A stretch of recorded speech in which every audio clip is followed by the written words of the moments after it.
Kila ndoto kubwa huanzia sehemu ndogo, na kila sauti ya dhahabu huanzia kwenye ukimya. Kutoka mwisho wa reli alizaliwa Said Idrisa, kijana ambaye dunia inamjua leo kama Nach Flavor. Akiwa mdogo, macho yake yalivutwa na filamu za Bollywood na masikio yake yakashikwa na midundo ya Kihindi, yani Nach.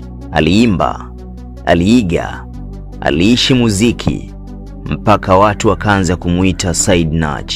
Jina likakuwa, ndoto ikakomaa, na hatimaye Nach Flavor akazaliwa.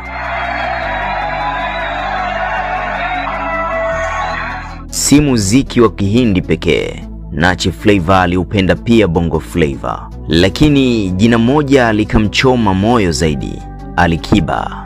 Baada ya wimbo Cinderella ambapo Kigoma ilitajwa, rudi nyumbani, wasalimie Kigoma, wambenisha. Nach Flavor akawa shabiki wa damu.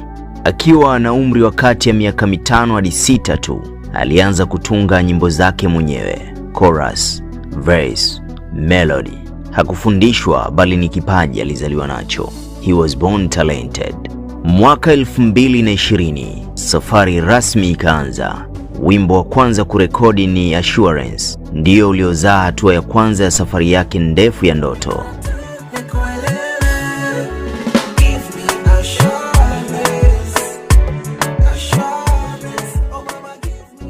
Leo Nach Flavor anakuja na kazi mpya, EP yenye nyimbo 6, Golden Hand. Sio muziki, ni hadithi, ni safari,